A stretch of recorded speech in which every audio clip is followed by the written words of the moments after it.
Hello world, my name is Klaus Hostel and I'm doing 100 innovation keynotes in 100 days.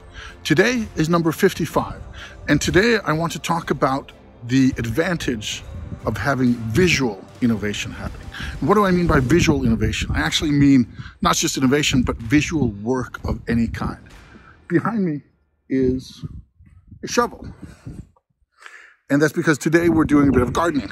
And if I show over here, you might be able to see Saga, who's right now finding a place to put the earthworms she's just found. She's very, very, very happy about earthworms. She's like, oh, hello, earthworm. Do you want to be my friend? Very, very cute, very nice. Now, Sue and I are doing a little bit more actual gardening. And for me, that means taking this shovel here and turning over the earth. Not super efficient, not something I'm particularly skilled at, quite the opposite. But one of the nice things about it is that it's visual. You can see progress happening. You can see work being done. And for us here, since it's our own garden, that's not really, well, we're only accountable to each other, so it's not a big thing. I do okay? Yeah. She was trimming the bushes, and they are thorny bushes. But the nice thing about here, we're only accountable to ourselves. But in case we'd had somebody, in case we were working for somebody and we'd been paid to help, let's just say, innovate on their house. I know that's stretching a little bit far, but do some gardening, renovation, innovation, change, improvement, whatever you want to call it. There are many things we could do. There are many things that would have an effect. Things like over here, like here's our gazebo, in there's a table, we could move the table out, that would make a difference. There are some things that would hardly be noticed, except if you'd seen them before. But one of the really nice things about things like gardening, things like moving earth, or if you're at an event, moving boxes is one of my favorite, not activities, but one of my favorite examples, is that it's so visual. Anybody can see if you're moving boxes, then you are busy, you are working, you are doing something. Because on a brain level, we're pretty good at understanding physical work. We're not necessarily very good at understanding mental work. And that means that if we take two people, and I've seen this happen so many times, especially in the events industry, you take two people and one of them is thinking. One of them is coming up with new concepts. One of them is making plans. One of them is doing things. Maybe there's a computer involved. Maybe there's not. But the exercise is mostly mental. Up here. And that person, like, okay, sometimes you can see the result of their work, but you can't see them working. You can't see what's going on inside their head. But somebody who's moving boxes, who's loading a van, who's driving a car, who's trimming a bush, or as Saga's doing right now, who is carrying around half of her slide. I don't know what she's done with the other half. I hope she knows. You can see that. You can feel, they're working. And there's a beautiful thing, or not beautiful, it's actually terrible, but it's beautiful in its absurdity. And it's a quote I got, not going to name any names, but from a German leader, a German manager during Corona. And that quote was very simply, how will I know they're working if I can't see them?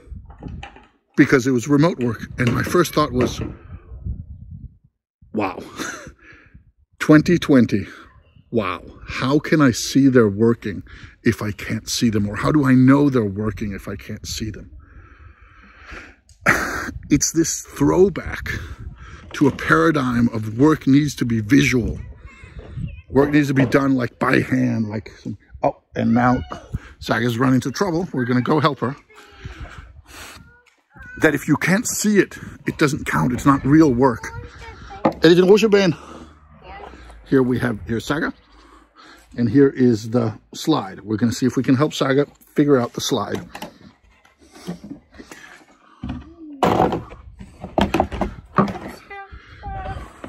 Det var så lidt, du. Kan du lige holde den her? Hold lige et øjeblik. Jeg er ikke tryg for noget, bare hold den. Saga is now holding the phone, and I'm fixing the slide. Or trying to fix the slide at least. Aha! Sådan. See? Yeah. And now the slide, Saga, and now the slide works. And now she's testing the slide. Very nice. So, and okay. And she's okay. Very good to know. The really, really nice thing about physical work, about visual work, is that other people instinctively appreciate it. Somebody's cooking, somebody's, again, moving those boxes or moving this tree. Or somebody's, in this case, waving. If you want to say hi. I'm not sure we call it working, but it's definitely visible. That also means I'm going to round off this talk because I think I've made my point that when you're doing innovation work, do you want to join? When you're doing innovation work, one thing is the mental work that goes on. Super important and often a bigger and bigger part of what we do. But having a couple of things that are visual. Having a few things that are visual that somebody can see you doing. Really nice for a sense of progress. It's not necessarily actual big progress or actually important things. In a huge innovation project, moving the boxes or moving the chairs or whatever it is usually isn't that big a part of it.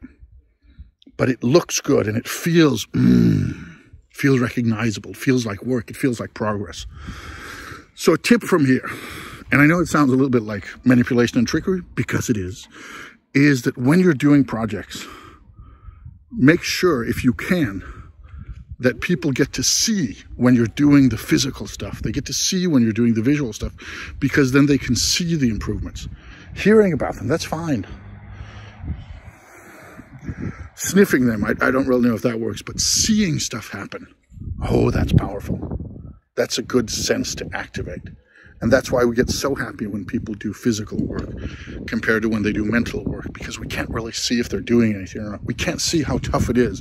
We're moving those boxes, flipping that earth over there. We can see if it's hard work or not, or at least we can get a feeling for it.